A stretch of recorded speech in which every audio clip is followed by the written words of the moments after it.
हमारे श्री ध्रुवदास जी कह रहे, अरे ये तो वो देश है जहां बोली बहु भारवी, नूपुर दाब चलो मेरी सजनी, होई ना जी पग सोर। सेवा में प्रभु के निकट रहने की एक बड़ी सुंदर गरिमा है। आचार्यों ने उस गौरव और उस गरिमा को जीवंत किया है अपनी सेवा की परिपाटी में, कि नूपुर दाब चलो मेरी सजनी, होई ना जी पग सोर।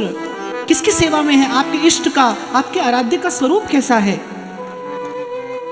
कहा हमारी श्री किशोरी जी के लिए ध्रुवदास जी कहते हैं, अरे काजर की रेख और जहां पानन की पीक भारी, और सुकुमारताई कैसे के बिचारी है। आपके इष्ट का स्वरूप और स्वभाव कैसा है? अपने इष्ट के स्वरूप के अनुकूल और स्वभाव के अनुरूप होकर ही सेवा में जाया जाता है। इसीलिए तो हमारे रसिक संत कहते हैं कि श्री जी की सेवा में जाने से पहले तिये के तन को भाव धरी, सेवा हित सिंगार और जुगल महल की टहल को तब पावे अधिकार। पहले अपना श्रृंगार करके फिर श्री ठाकुर जी के निकट जाया जाता है, और उसी सुकुमारता से, उसी सुंदरता से, उसी सरसता से, उसी सरलता से, उसी निर्मलता से और उसी चतुरता से, उसी सुजानता से, उसी नागरता से नागर शिरोमणि की सेवा की जाती है।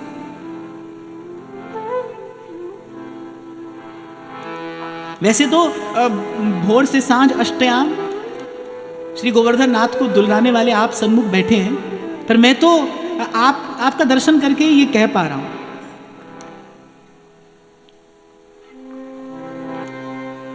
तो ऐसी होती है दो प्रेमियों की वार्ता।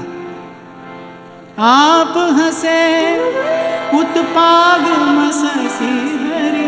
मैंने केवल अपनी बिंदी थोड़ी अपने स्थान पर ठीक कर ली, और वो जान गए कि मैं क्या कर रही हूं। वो हंसे और अपनी थोड़ी पगिया ठीक कर मेरा प्रणाम स्वीकार। अंतर्यामी जाने श्याम अचानक आए गयो री, श्याम अचानक आए गए, श्याम अचानक आए गए, श्याम अचानक आए गए। अगली वार्ता तो थोड़ी निजी है, पर सूरदास जी कह रहे हैं तो मैं भी कह देता हूं। अब जैसे गोपी को थोड़ा संकोच होता है ना गुरुजनों के मध्य में, कैसे देखूं प्रभु की ओर, ऐसे गुरुजनों के मध्य में मुझे भी थोड़ा संकोच है। पर सूरदास जी कह रहे हैं, उनकी बात का अनुगमन करते करते मैं चलता हूं। लेकर कमल अधर पर सायो, देख हरसी पुनि हृदय धरो। लेकर कमल अधर पर सायो, देख हरसी पुनि हृदय धरो।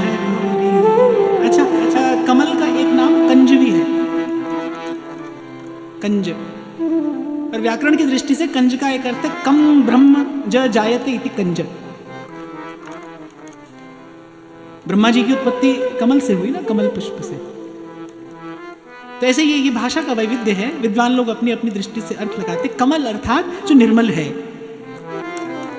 जो विकार से उत्पन्न हुआ है पर निर्मल है, निर्लिप्त है।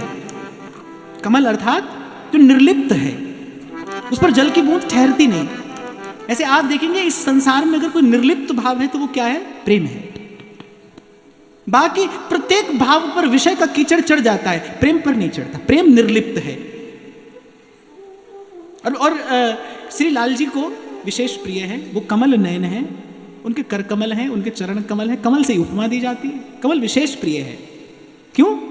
क्योंकि निर्लिप्त है। जैसे मयूर पिच्छ धारण करते हैं अपने मस्तक पर, उसका एक विशेष कारण है। ऐसे कमल से ही क्यों उपमा दी जाती है? कमल का सबसे अद्भुत गुण क्या है कि वो कीचड़ में रहकर भी निर्लिप्त है। ऐसे प्रेम कहीं भी रहे पर वो निर्लिप्त है, वो शुद्ध है, बुद्ध है, पवित्र है, पावन है। तो कैसे चतुर सुजान है लाल जी। लेकर कमल अधर पर सायो,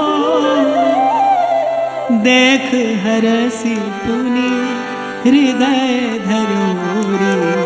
लेकर कमल बरसायो हृदय धरो ले कर कमल अधर परसायो।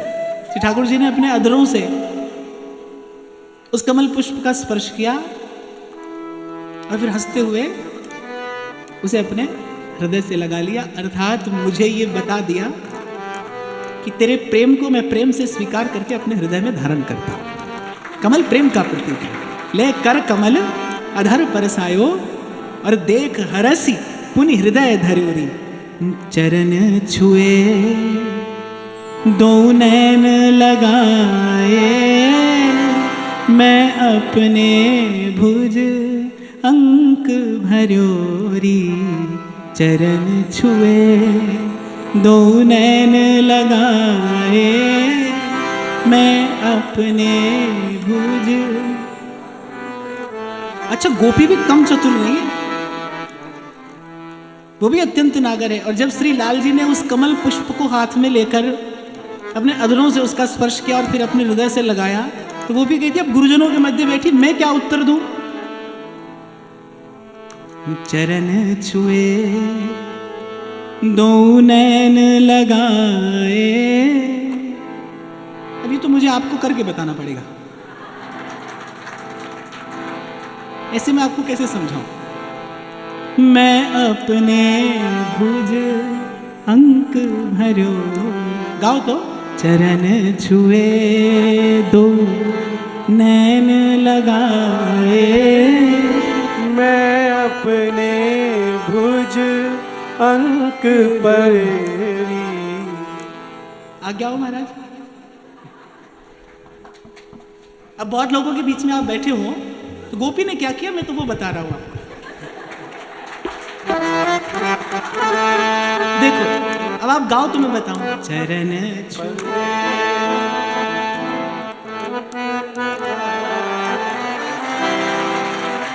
मैं अपने भुज अंक भरोरी।